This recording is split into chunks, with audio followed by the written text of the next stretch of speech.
Bueno, pues vamos a llevar a cabo, como todos los días, de lunes a viernes, este diálogo circular. A ver, empezamos. Sara. Gracias, presidente. Buenos días. Preguntarle dos cosas. Uno, sale una grabación de un exalcalde perredista pues buscando bajar recursos federales para el tema del huachicoleo y apoderarse justo de esos programas sociales. ¿Qué información tiene usted y si también el alcalde de Villagrán estaría implicado, qué es lo que ustedes saben en estas reuniones de seguridad? Por otro lado, pues ayer ya finalmente se eligió a la ministra de la Corte y muchos cuestionamientos por ser el hecho de que es esposa del ingeniero Riobó. Yo quiero preguntarle si el ingeniero tiene alguna participación en su gobierno, sabemos que lo asesora en el tema de Santa Lucía, pero si ahora tiene algún cargo o ya no está dentro de su gobierno. Gracias. Bueno, acerca de la grabación, no tengo yo elementos suficientes. Si se comete un delito y hay pruebas, que se castigue a quien sea, no hay impunidad, sea quien sea. Ya, insisto, no es lo mismo, ya no hay protegidos, no hay influyentismo, el que comete un delito debe ser castigado. Acerca de lo de la ministra, me da mucho gusto que el Senado la haya elegido para ocupar ese cargo honroso, ser integrante de la Suprema Corte de Justicia de la Nación. Es una mujer con preparación, con méritos, egresada de la UNAM, de la Escuela de Derecho de la UNAM, con maestría, con doctorado, se ha desempeñado en cargos también relacionados con el Poder Judicial, con áreas de administración de justicia, y celebro que se haya decidido por ella de manera democrática. Quiero decirles también, porque todavía hay la idea de que el poder de los poderes es el Ejecutivo y el presidente. Quiero decirles que esto ya cambió, no hay línea. La línea es que no hay línea. Yo envío, como lo establece la ley, las propuestas al Senado, les advierto en algunos casos, inclusive a los que voy a proponer, cuando los invito, les digo, te voy a proponer, pero no me voy a meter, van a ser los legisladores, como lo establece la ley, los que van a decidir. Si aceptas así, adelante. A nadie le digo, vas a estar en la terna y eres mi preferida o mi preferido, y habla con tal senador que él te va a ayudar. Ya hablé yo con ese senador, ya le di indicaciones. Todavía más burdo, decían, ya lo instruí. Eso no, eso ya se terminó. Entonces, son los senadores los que resuelven. Y en el caso de estos nombramientos, estoy enterado, informado, porque me llega la noticia de que en el grupo de legisladores de Regeneración Nacional, cuando se tiene que tomar una decisión, que es el grupo mayoritario, hay una elección previa. Y el que gana la previa es el que es impulsado. Y no es obligatorio, porque puede votar alguien a favor de un precandidato o precandidata a un cargo y luego ya en la votación general mantiene su postura o la cambia. Pero digo, tienen ya procedimientos que no se veían anteriormente. Estamos en el terreno de lo inédito, la verdad. Estamos hablando de cambios de siglos en procedimientos. ¿Cuándo se había visto esto? Díganme, ¿en qué tiempo un presidente enviaba una terna y no había un preferido o una preferida? ¿Cuándo? Nunca. Puede ser que en el maderismo, desde luego en la época de la República restaurada, la época de Juárez, de Lerdo, pero en el sexenio pasado, si yo era opositor cuando iban a integrar el Consejo de el INE y antes de que los nombraran, pronostiqué que iban a ser 4 para un partido y 3 para otro, y le atiné.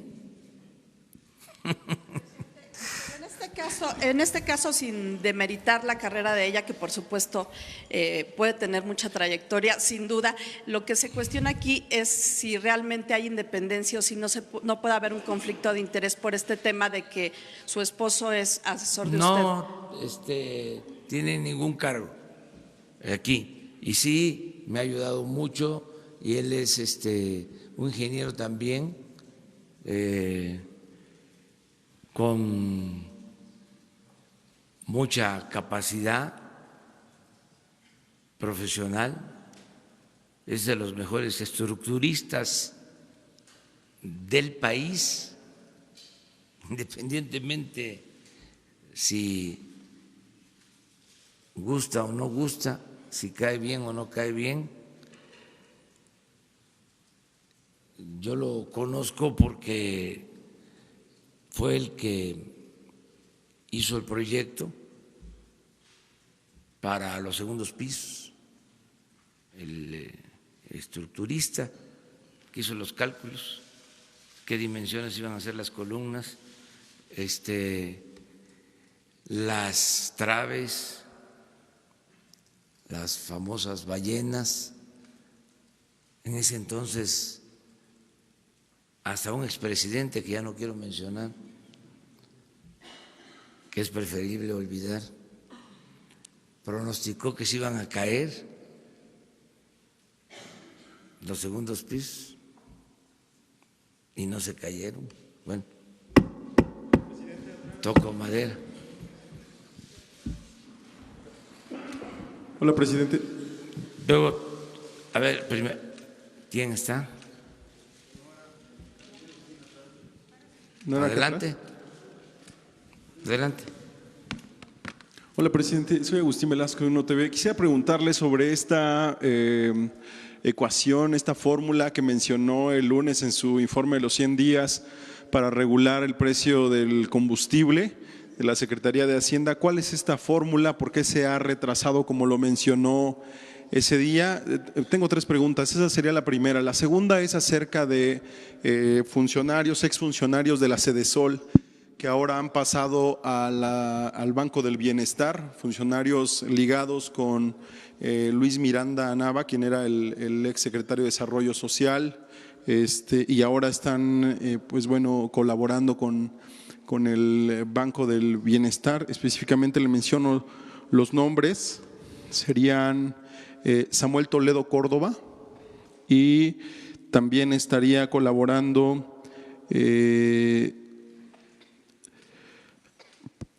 bueno, él es uno, y también Lázaro Moguel, que serían los 2 ex colaboradores de Luis Miranda Nava, que estarían ahora en el Banco del Bienestar. Y finalmente, presidente, ayer la Universidad Jesuita de Guadalajara publica un estudio acerca de una red coordinada de simpatizantes del presidente, de usted, que han pues bueno, implementado estrategias para atacar a la prensa cada vez que sienten que se le está cuestionando de manera injustificada.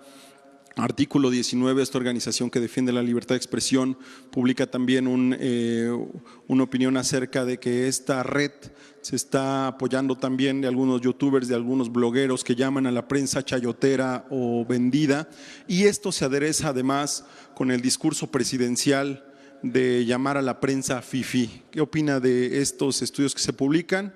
Y pues bueno, esas serían mis 3 preguntas. Gracias. Bueno, la primera es sobre los precios de los combustibles. Yo hice un compromiso en campaña que voy a cumplir, como todos los compromisos, y consiste este compromiso en que no va a haber aumentos en términos reales en el precio de gasolinas, diésel, gas, luz. Entonces, estamos definiendo el mecanismo para que si por aumentos en el precio de las gasolinas que se compran en el extranjero, porque estamos comprando nada más de gasolinas 600,000 barriles diarios.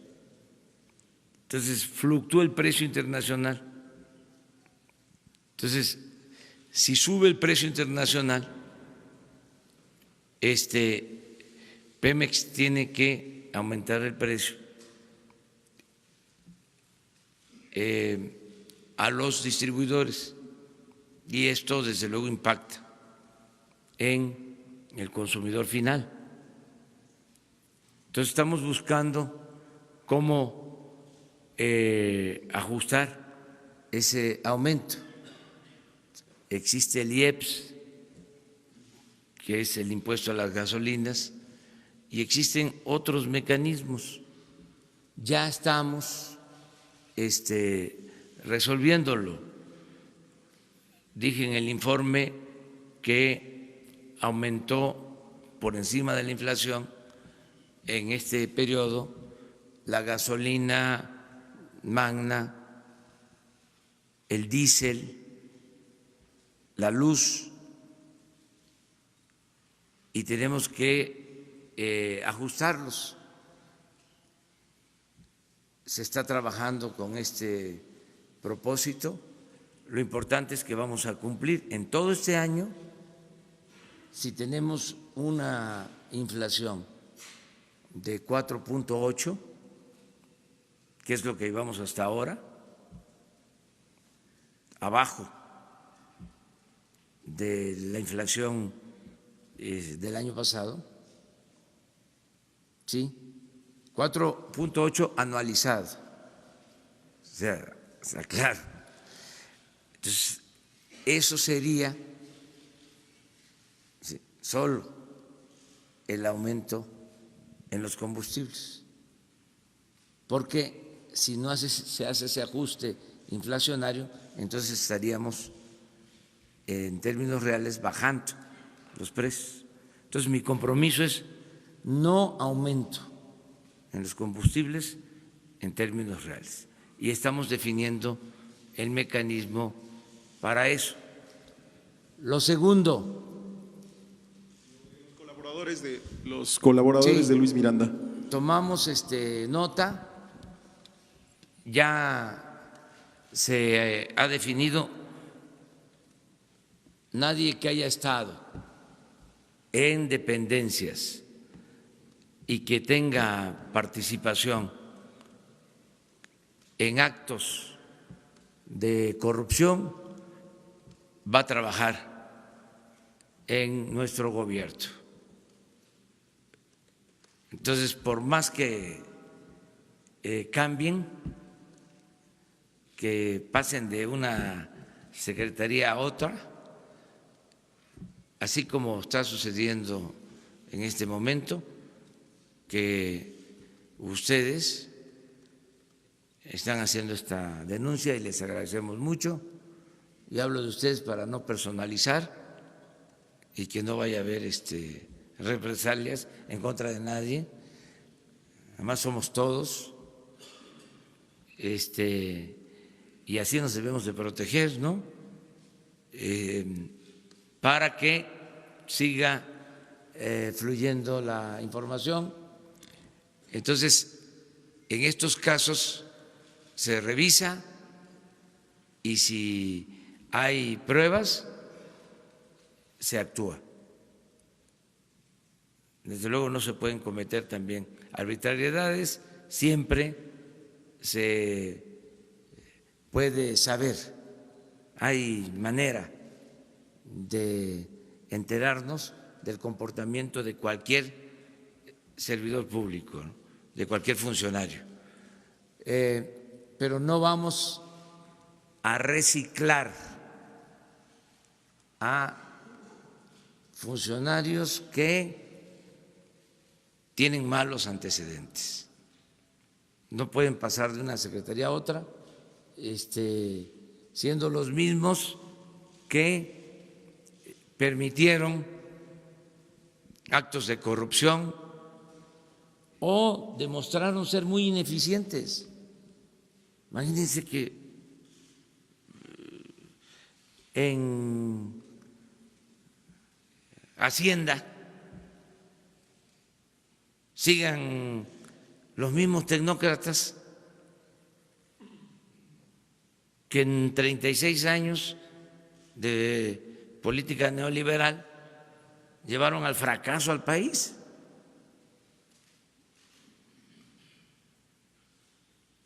¿Cómo?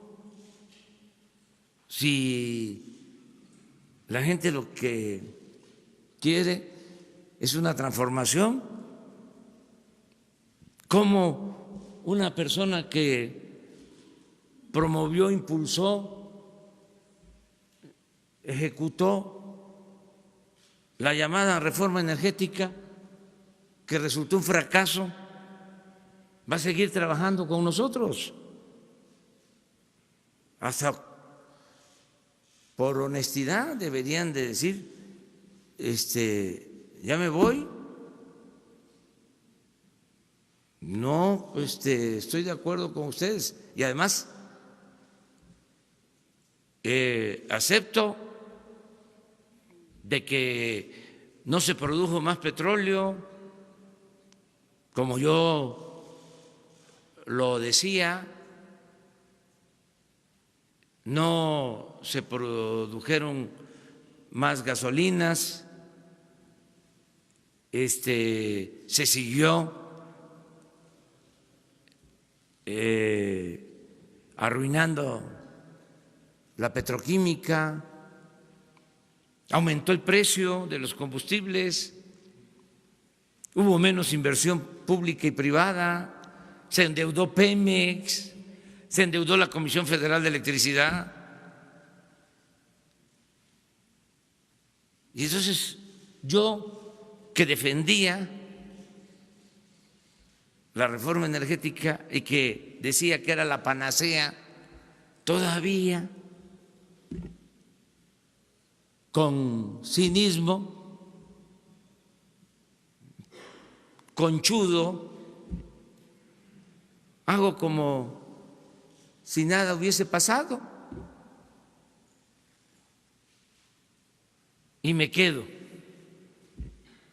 a trabajar en un nuevo gobierno que tiene una política económica distinta. Es un asunto de honestidad. Por eso también mi cuestionamiento a la prensa fifí, para contestar tu tercera pregunta, porque son conservadores con apariencia de liberales, son especialistas en la simulación. Ahora resulta que este estudio nos cuestiona porque hablamos de la prensa conservadora, de la prensa fifí, y a ver, ¿quién hace el estudio? ¿Qué universidad es? Es la Universidad Jesuita de Guadalajara. ¿No piensa, presidente, que esto generaliza una idea en contra de la prensa en general? No, no. El que nada debe, nada teme. O sea, o ustedes se sienten de la prensa fifí. Este es otro asunto. Además, lo dije el lunes, es muy interesante el debate, muy interesante. O sea, fuera máscaras, nada de que soy independiente, soy objetivo, soy profesional, no tengo partido, no represento a nadie. No, además es mejor decir, yo tengo esta postura y nosotros ejercer nuestro derecho de réplica. Malo sería si de parte del gobierno hubiese una actitud de persecución, esto que salió a denunciar el periódico Reforma, ¿no?, que por una deuda o supuesta deuda de 20,000 pesos se le está hostigando porque no nos gusta lo que escriben en contra de nosotros, pues se pasaron, o sea, fue demasiado. Nosotros no vamos nunca a faltarle el respeto a los medios, mucho menos a perseguir a nadie, a coartar la libertad de expresión, de manifestación de las ideas. Lo único es que sí vamos a ejercer nuestros derechos de réplica. Y es interesante que haya este debate, que se dé esta polémica, porque así yo creo que todo el mundo actuamos con mayor responsabilidad, todo el mundo. Y qué bueno que salió el estudio, ¿sí?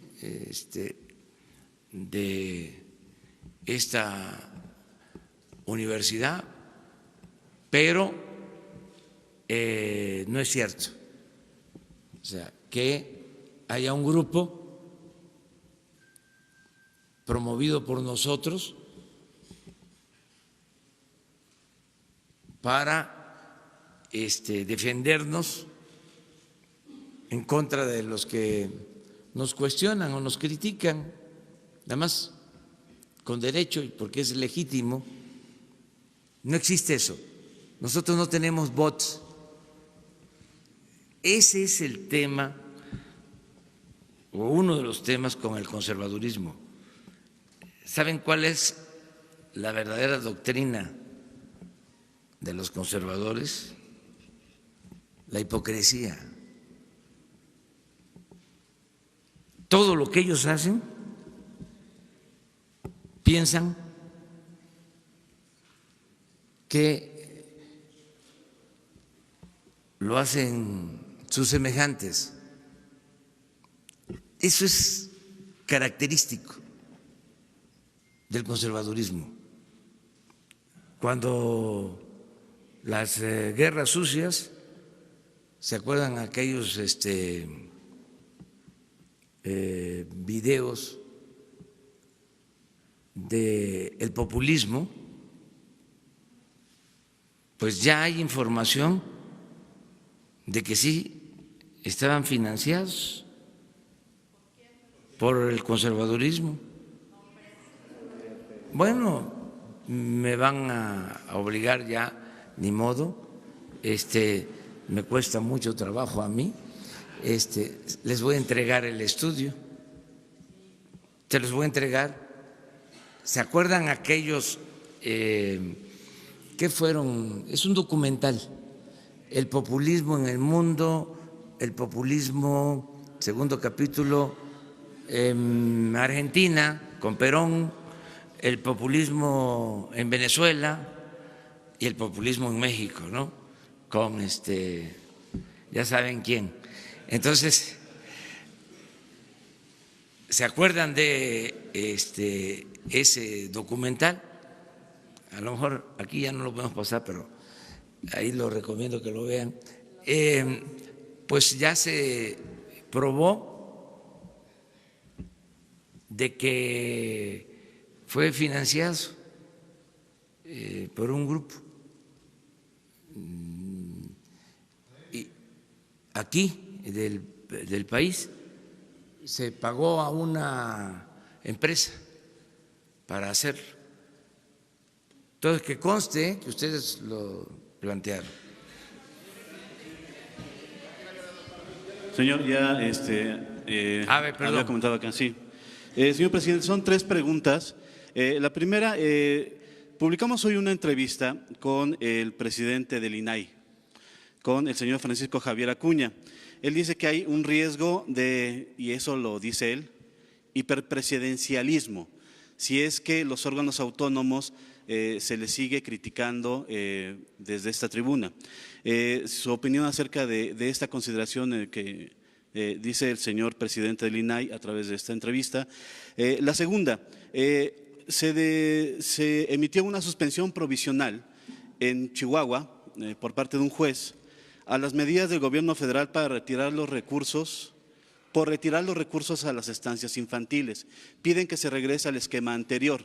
Si nos puede también hacer un comentario acerca de esta definición de este juez y qué va a hacer el gobierno en este caso, si se va a acatar esta suspensión.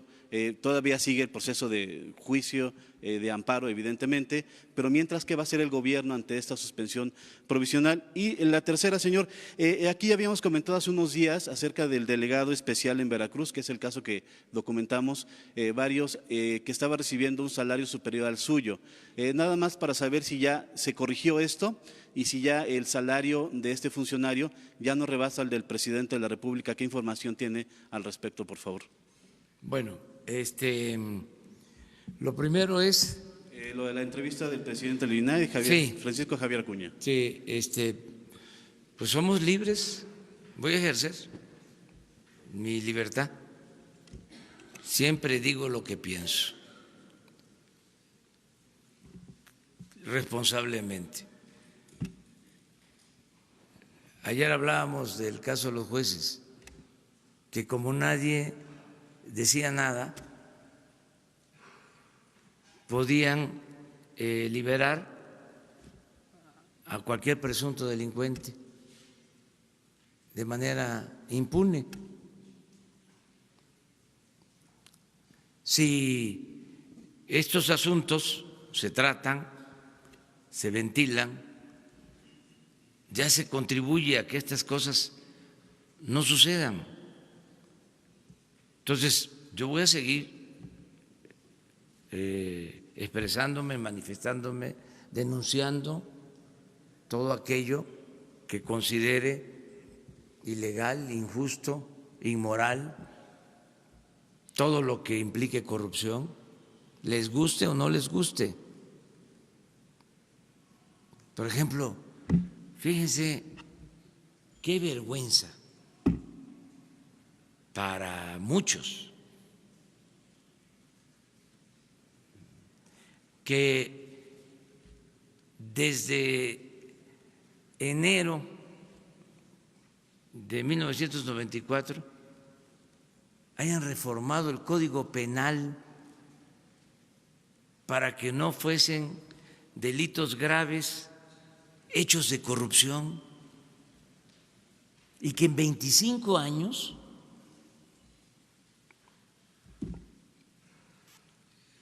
se consideraran como no delitos graves hechos de corrupción. ¿No les parece vergonzoso? Y en ese tramo se crearon todas estas instituciones. ¿Cómo se llama esta? El Se ha INAI. referido en ocasiones al INAI. ¿Pero cómo se llama? ¿Cuál es sus...? Instituto Nacional de Acceso a la Información y Acceso a la Información. Sí. Imagínense, qué nivel de simulación en este periodo, que no era delito grave la corrupción, se creó el Consejo Anticorrupción y nadie dijo nada de que no se podía crear un Consejo Anticorrupción si antes no se modificaba la Constitución para convertir en delito grave hechos de corrupción, porque si no, ¿qué iban a hacer? No tenían dientes. No Tenían había forma de materia. perseguirlo. Hablamos de cómo los que han sido detenidos por corrupción le tienen que dar la vuelta y los tienen que acusar de lavado de dinero. Es una vergüenza. Entonces, que el señor entienda que ya no se puede seguir con lo mismo, se acabó la simulación, no se puede. ¿Saben de dónde surge esto? ¿De dónde viene este régimen simulador? El artífice de la política de la simulación fue Porfirio Díaz. Porfirio Díaz tenía la máxima de que la Constitución se cumplía o se respetaba en la forma para violarse en el fondo. Entonces, todo era formalidad. Nunca dejaba de cumplirse con las formas. Todo era escenográfico,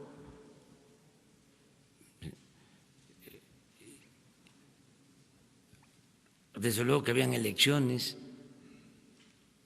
sí, pero se sabía por anticipado quiénes iban a ganar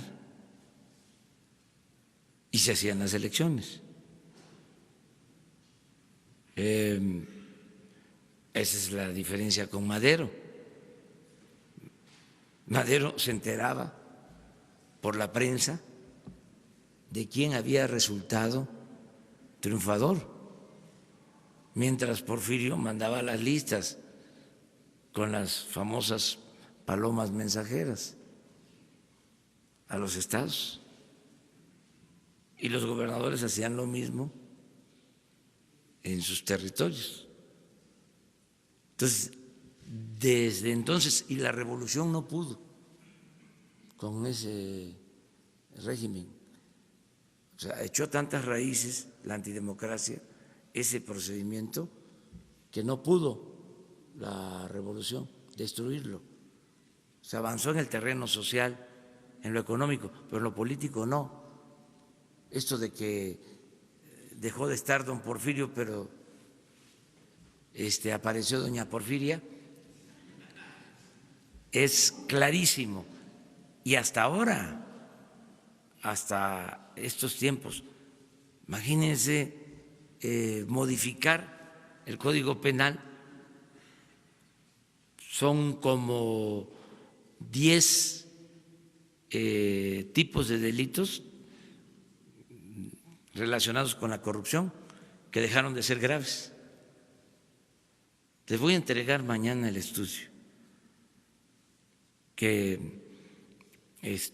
hicimos, porque por sensibilidad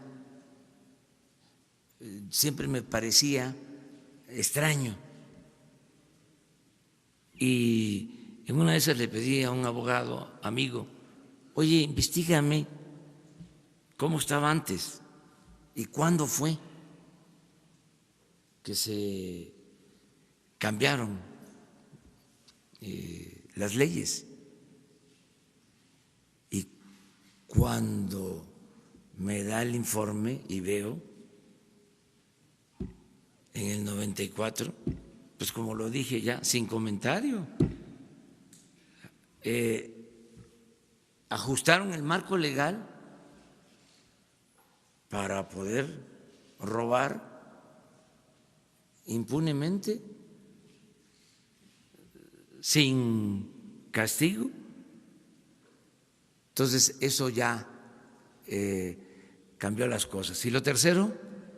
Bueno, venía lo de la suspensión a la medida de retirar los recursos. Se va a cumplir con lo que están ordenando los jueces, pero al mismo tiempo, cumpliendo con la ley, vamos a ejercer nuestro derecho a no permitir la falsificación de la realidad, a que no haya corrupción.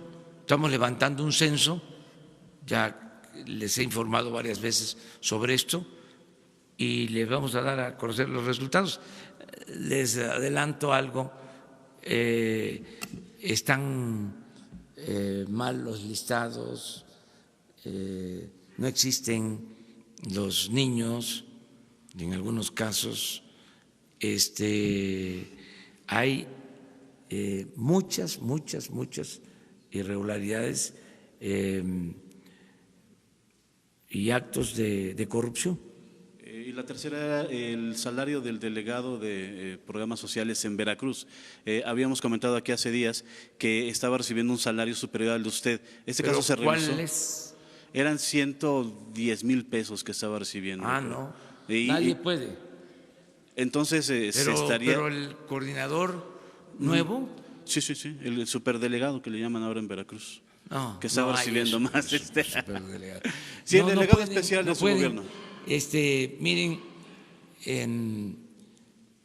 como a veces en Palacio las cosas caminan despacio, hay algunos que todavía ni están cobrando, o sea, porque están haciendo su trámite. De todas maneras lo voy a investigar. Buenos días, señor presidente. Si tú y lo, Buenos días, señor presidente. Alberto Rodríguez, de SDP Noticias. Sobre esto que pasó de la refinería de Dos Bocas, el subsecretario Arturo Herrera pues tuvo que haber sacado esta información de que no se iban a ejercer este año los recursos de algún lado. No sé si usted sepa si en la Secretaría de Hacienda contaban con esta versión, que era distinta a la que tiene la Presidencia de la República. Y en este sentido también existe el rumor de que la Presidencia de la República ya había decidido no construir la refinería de Dos Bocas, pero que iba a esperar un tiempo para darlo a conocer. Le pregunto su opinión al respecto. Y la segunda, sobre el crecimiento económico, usted promete un 4%, es promedio, ¿verdad?, en el sexenio. sí. Si se creciera a los números a los mejor escenario que pone el Banco de México en 2019 y en 2020, para los restantes 4 años tendríamos que crecer a un ritmo de 4.8%. Quiero saber si todavía está la apuesta en eso y qué papel puede jugar la iniciativa privada, cómo se le puede convencer de que siga invirtiendo en México. Gracias. Sí, bueno, mire, primero hubo un malentendido en las declaraciones del subsecretario de Hacienda. No existe ninguna contradicción o menos confrontación. Somos un equipo. Los que están en Hacienda son profesionales, gente de primera. Les tengo toda la confianza y desde luego todo mi apoyo, todo mi respaldo y respeto, porque muchas veces me hacen planteamientos donde yo tengo o puedo tener alguna duda, y como sé que se trata de muy buenos profesionales de la economía, muy buenos, les hago caso. O sea, es a los que más caso les hago. Que si se trata de la política social, pues ahí yo tengo un poco más de experiencia. Llevo más de 40 años trabajando en comunidades con la gente, iniciando programas de bienestar. Ahí tengo bastante, bueno, suficiente de experiencia.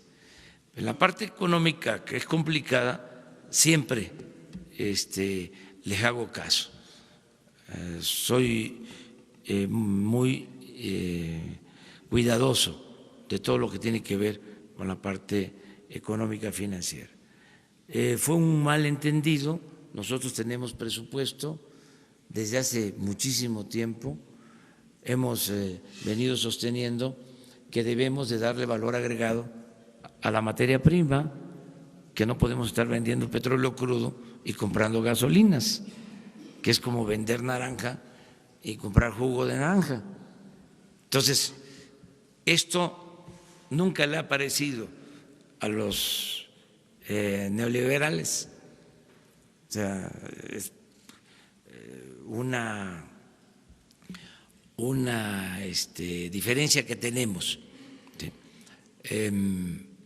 Porque ellos apuestan más, ¿sí?, a que se venda el petróleo crudo, y que como vivimos en un mundo globalizado, pues eso decía Aspe desde la época de Salinas, se puede comprar afuera lo que se necesite. Nosotros no coincidimos con eso.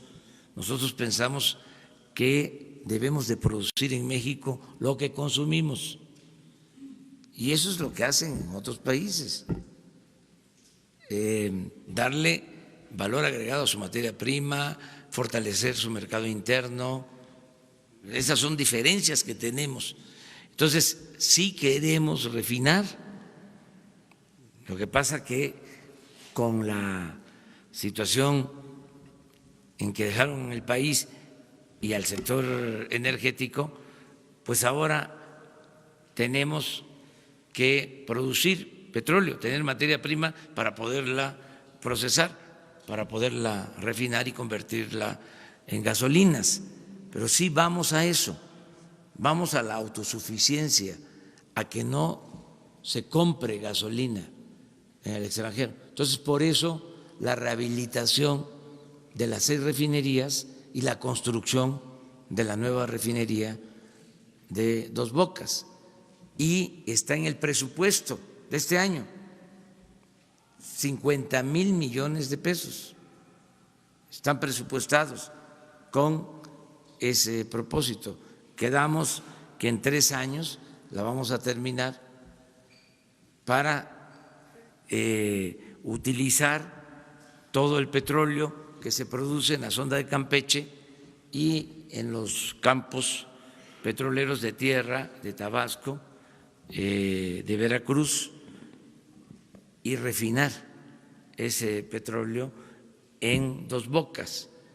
Se escogió Dos Bocas porque esa es una terminal que se utiliza para mandar petróleo crudo al extranjero. Por ahí salen alrededor de 1 millón de barriles diarios al extranjero por Dos Bocas. Entonces, como están las instalaciones, ahí es el sitio más adecuado para construir la refinería. Entonces, sí vamos a construir la refinería. Lo otro que planteabas. Sobre el crecimiento y sobre cómo convencer a los empresarios de que inviertan para llegar a esa meta. El crecimiento, está creciendo la economía poco y va a ir creciendo cada vez más. ¿Sí? Y el promedio es 4% como meta en el sexenio, lo que significa que vamos a crecer cada vez más. No es una meta inalcanzable. Se nos olvida que antes del periodo neoliberal traíamos crecimientos mayores al 4% anual. Desde los años 30 hasta el 82, 50 años, México creció a una tasa promedio anual del 6%. 50 años, 5 o 6%. Lo mejor fue el llamado periodo del desarrollo estabilizador con Ortiz Mena, 6%, además sin inflación, sin devaluación. Tuvimos una economía más estable que la de Estados Unidos. Entonces, 6%.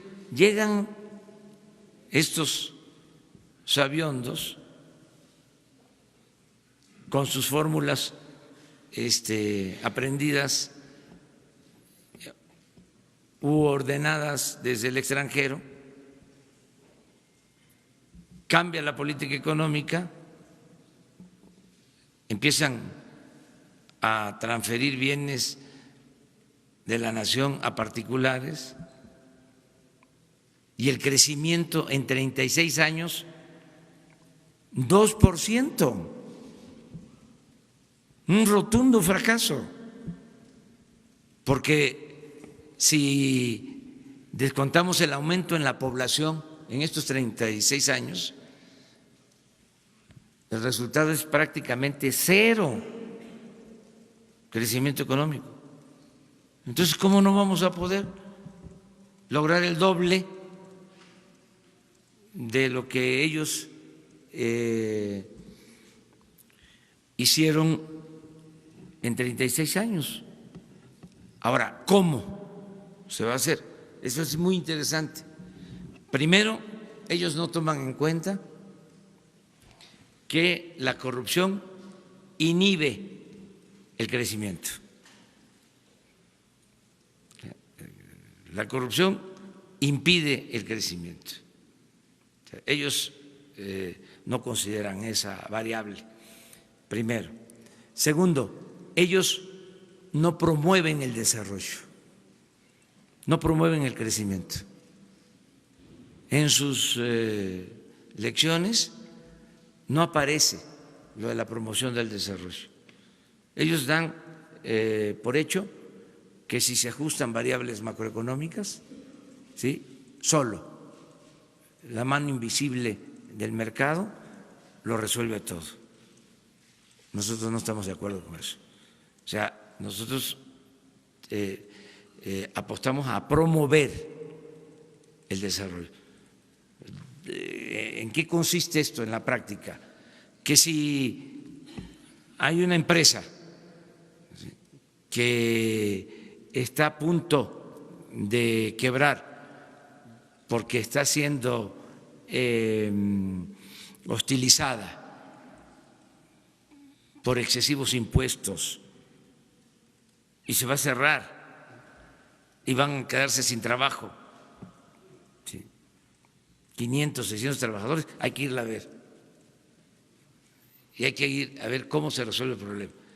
Para un tecnócrata eso no, eso es peccata minuta. Ellos andan acá, en las alturas.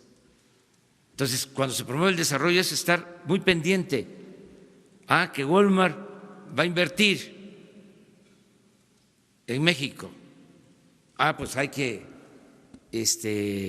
hablar con los dueños, gerentes de Walmart para decirles qué bien, necesitamos la inversión. Que hay en Matamoros huelgas y se está creando un ambiente desfavorable para la inversión y pueden cerrarse las plantas y se puede ir esa inversión. Hay que estar ahí y hablar con los trabajadores, decirles, a ver, no podemos de la noche a la mañana recuperar todo lo que perdió el salario en el periodo neoliberal. Siempre va a ser mejor el salario, va a ser siempre ascendente, pero lo tenemos que hacer de manera gradual, porque si no, se arruinan las empresas, se cierran y se afecta la economía. Entonces tenemos que cuidar la fuente de trabajo, pero todo eso lo tenemos que hacer con convencimiento, ¿sí?, hablando. Ahí ahora, por ejemplo, en el caso de Matamoros, ya los trabajadores mismos están ayudando, pero hubo oportunismo de algunos dirigentes que durante 36 años de política neoliberal nunca dijeron nada de que los salarios no aumentaban y de que los aumentos de salario incluso se daban por abajo de la inflación.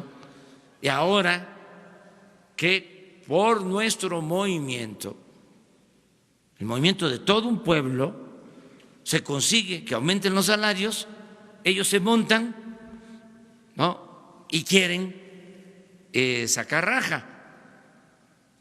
Y ahora resulta que son muy radicales, sin nada más que con el trabajo y la decisión de muchos mexicanos.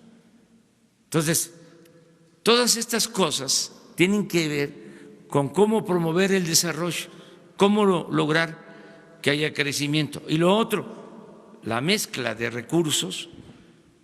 No es suficiente la inversión pública, se requiere la inversión privada, nacional y extranjera. Y yo estoy seguro que sí vamos a lograr el propósito de que haya crecimiento. Y ayer se lo decía yo al presidente electo de El Salvador, que nos visitó, se me quedó viendo así sorprendido, pero le comenté, le digo, mira, no es para presumir,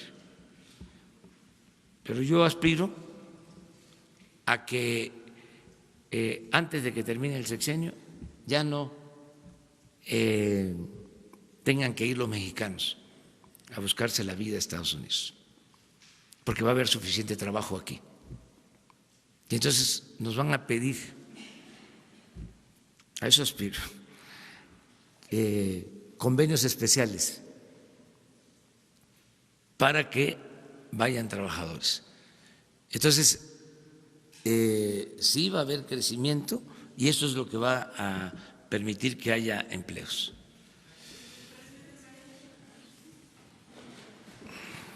Buenos días, señor presidente. Mariana León, del Financiero. Un par de preguntas. Con este capital que se necesita para invertir en petróleos mexicanos, ¿consideraría las emisiones en la Bolsa Mexicana de Valores para motivar a que los mexicanos puedan comprar acciones? Es algo que ya se ha hablado, es una posibilidad. Y en este intento para hacer reflotar a la paraestatal, ¿hay alguna consideración respecto al sindicato? Y también ayer nos dieron a conocer la lista de los proveedores de medicamentos que usted ya había mencionado, este caso de corrupción que usted ha dicho en estas conferencias. Pero vemos también que muchas de estas empresas tienen contratos de duración de 1 año, que los últimos fueron firmados en diciembre al final de esta administración y que tienen una duración de este año. ¿Esto se puede revisar, estos contratos? Con su gobierno usted ya ha visto la forma de salir de ellos y también qué denuncias están haciendo, qué denuncias ya se hicieron y cómo va el procedimiento de investigación en la unidad de inteligencia financiera. Gracias. Sí, miren, en el caso del petróleo se va a informar el día 18. Lo dije también el lunes, hay presupuesto suficiente, hay inversión en Pemex, creció la inversión con relación al año pasado en más de 40% en Pemex. O sea que no falta dinero, no nos hemos endeudado. Es la primera vez en mucho tiempo que Pemex, entrando un gobierno, no solicita crédito. La primera vez, y se los vamos a demostrar. O sea, tenemos finanzas públicas sanas. Sin embargo, no descartamos otras opciones, otras alternativas. Lo que tú estás preguntando, la posibilidad de que puedan haber bonos de participación de inversionistas En la Bolsa Mexicana. en la bolsa. No lo descartamos, pero no hay necesidad de financiamiento. Hay presupuesto suficiente para Pemex. Eso es lo que puedo yo comentar. ¿Y qué se le pediría al sindicato en esta lógica, en esta revisión que ha hecho? ¿Qué ayuda podría dar el sindicato? Lo mismo, como todos los sindicatos, que haya racionalidad, que se defienda a los trabajadores, porque esa es la función de un sindicato, proteger, defender a los trabajadores, pero que se haga con equilibrio, de acuerdo a las posibilidades de las empresas, y Pemex no puede ser la excepción, tiene que tratarse de la misma manera. El otro asunto que… Sobre los medicamentos, muchos de estos contratos tienen sí. duración de 1 año y se firmaron en diciembre, el Sí. 6 de diciembre fueron Sí. los últimos. Mire, se firmaron algunos en diciembre para duración de 6 meses, nada más, porque venía el cambio de gobierno y no nos podíamos quedar sin medicinas, pero fueron por 6 meses. Eso es importante que se sepa. Lo otro es que independientemente de denuncias de corrupción, lo que resulta totalmente irregular es que 3 empresas vendan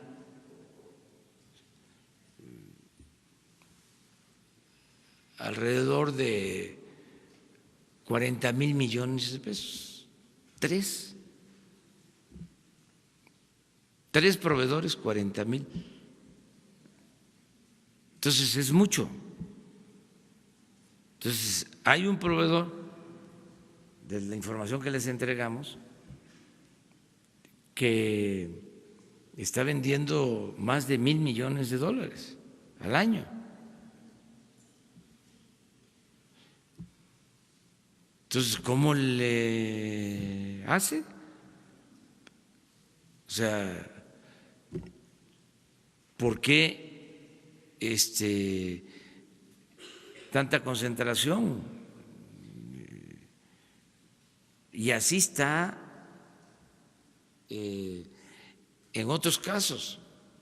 Yo les hablaba de que de todos los proveedores registrados, todos los contratos se quedan en el 1.5% de los proveedores. Entonces es muchísima la concentración, es monopólico, eso no puede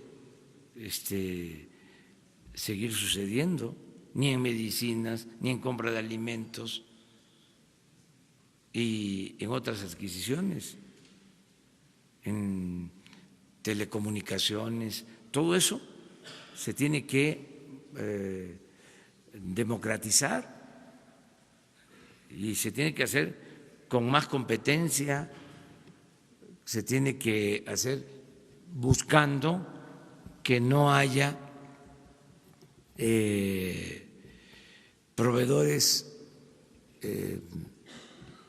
privilegiados, preferentes. Ese es el proceso, por eso la información que estamos dando. Sí.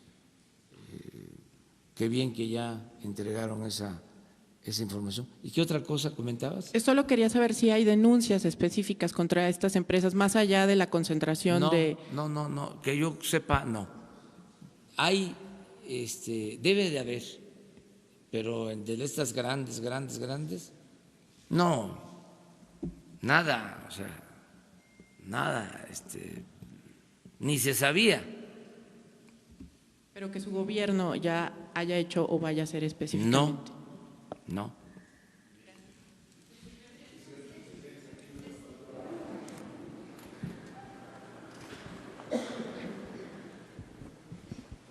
Presidente, muy buenos días. Vicente Serrano de Sin Censura. Pinta para que la consulta ciudadana, entre las cosas que se va a poner a consulta, lo del enjuiciar o no a los presidentes, tenga una alta participación. ¿Cómo van en medio de la promulgación de la Guardia Nacional? ¿Cómo van rumbo a la consulta en medio de hacer grave el delito de corrupción? ¿Para cuándo? ¿Cómo? Y se van a dar en tiempos la consulta. Y una cosa importante, porque lo he percibido en redes de los mexicanos en el exterior, quisieran participar en estas consultas. Creo que ya le había hecho esta pregunta en algún momento. ¿Usted está a favor de que los mexicanos participen en estas consultas a futuro? ¿Ha pensado en un mecanismo, entendiendo que no hay voto electrónico? Y si me permite, porque algunos medios que estamos presentes aquí fuimos señalados en el estudio del ITESO que señalaba un colega. Usted, perdón que se lo vuelva a insistir, tiene en sus manos también aclarar muchas cosas con la lista de los medios beneficiados el sexenio anterior, esa lista que se ha reservado. ¿No sería un buen momento para darla a conocer nuevamente? Porque dicen por ahí que el león piensa que todos son de su condición y no todos somos iguales. Muchas gracias, señor presidente. Sí, mañana o pasado, creo que mañana, se va a dar el informe sobre lo de las reformas a la Constitución, sobre la aprobación de la reforma para la creación de la Guardia Nacional, la de extinción de dominio, que es muy importante esa reforma, porque era lo mismo. Al corrupto, al que se dedicaba a la delincuencia, no se le quitaban los bienes, o era muy difícil hacerlo. Ahora todo esto se va a simplificar y vamos a crear una institución especial para que todos los bienes de corruptos y decomisos, expropiaciones a organizaciones criminales, todo lo que se confisque, se expropie a corruptos y a quienes se dedican a la delincuencia, va a entregarse a la gente con un mecanismo también expedito, se les va a devolver de inmediato. Queremos que si a un político se le decomisa dólares, han habido casos, o cualquier otro bien, que esta nueva institución informe y destine ese fondo a un hospital, a una escuela, a un asilo, a la construcción de una obra, y que se sepa que es fruto de lo robado la construcción de esa obra. Esa es una institución especial para eso. Porque ¿qué sucede? Hay decomisos, no se sabe dónde quedan las cosas que se obtienen. ¿Se acuerdan ustedes de aquel caso de un chino mexicano que fueron dólares? Sí, se separó ese dinero, pero la gente cuando menos no supo qué pasó. Entonces ya no va a ser así. Entonces, esto por lo de la reforma de extinción de dominio. Y también se va a informar sobre la reforma de convertir delitos graves, corrupción, robo de combustible, fraude electoral. Entonces, creo que mañana ya vamos a tener todo el análisis para presentar. ¿Va a haber consulta el 21? No, porque no tenemos todavía la reforma al 35. ¿Alguna fecha prevista? Cuando tengamos la reforma al 35 constitucional, le di o tuvimos un intercambio de opiniones, una entrevista muy buena con el grupo ASIR. Ya ven que todos son atendidos, ¿no? Todos. Entonces, ellos solicitaron una entrevista y me lo hicieron ayer, creo que se da a conocer hoy, y me preguntaron esto, de lo de la consulta, y ahí contesto sobre esa pregunta. Y aprovecho pues para decirles que la escuchen. Sobre los mexicanos en el extranjero, presidente, para participar en las consultas. Para nosotros son mexicanos, son nuestros paisanos, los que viven en Estados Unidos. No solo los 12 que nacieron en México, sino los otros 12 millones que son de hijos mexicanos, de padres mexicanos. 24 millones son mexicanos, tienen todos sus derechos, claro que deben de participar. y van a participar. Vamos a buscar la forma nada más que se pueda hacer esto. Una más.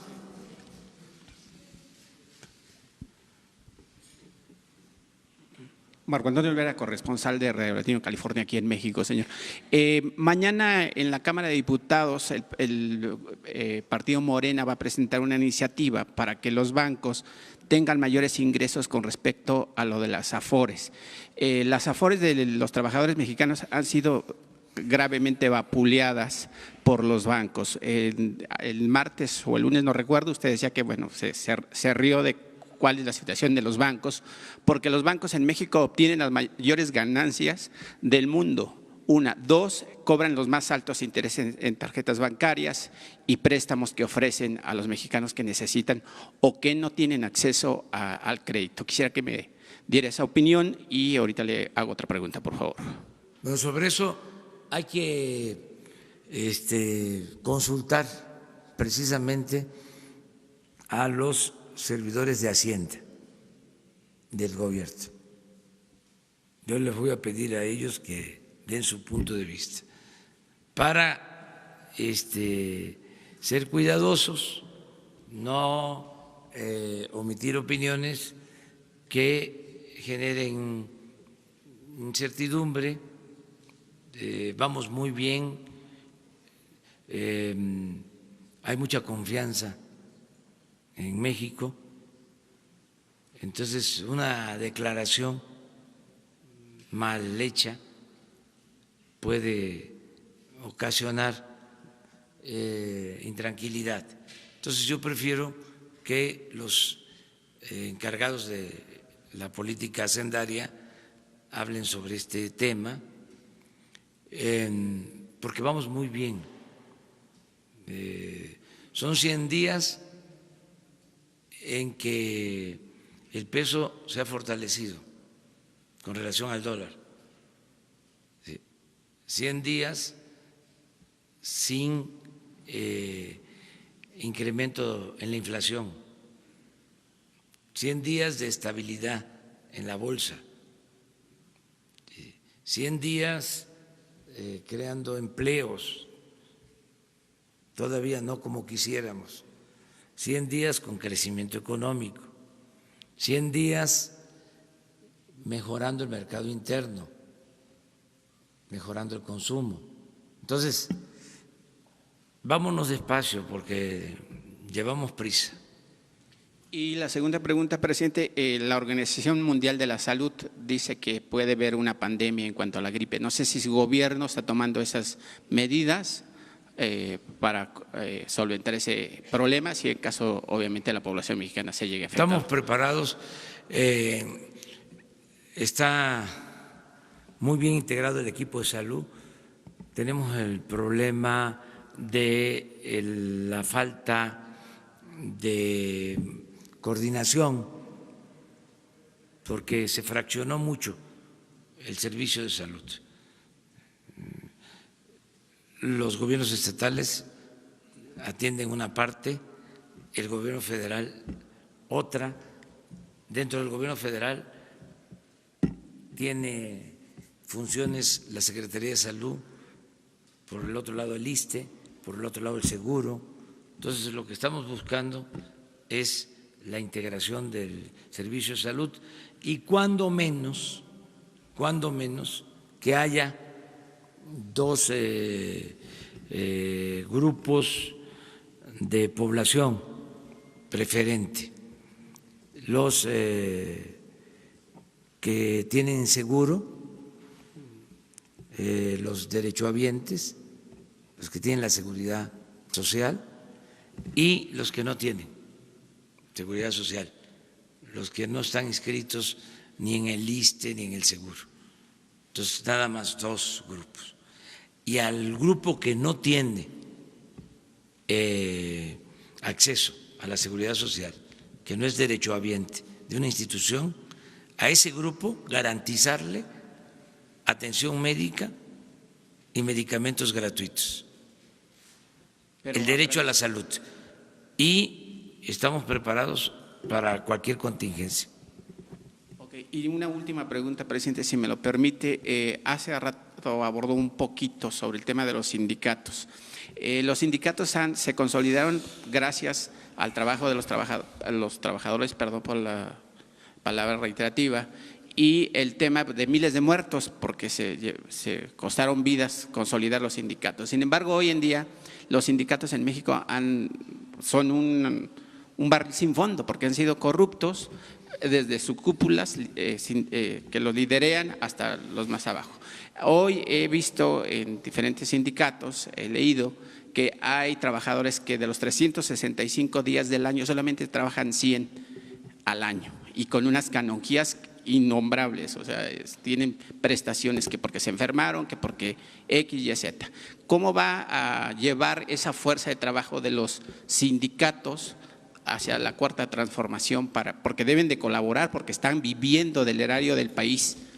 Presidente, si me da una respuesta. Sí, democracia sindical, los trabajadores tienen que ayudar a que se democraticen los sindicatos, que haya transparencia, el manejo de cuotas, que se aclare cuánto cobran de cuota a los trabajadores, sobre todo si se manejan esas cuotas con transparencia, con honestidad.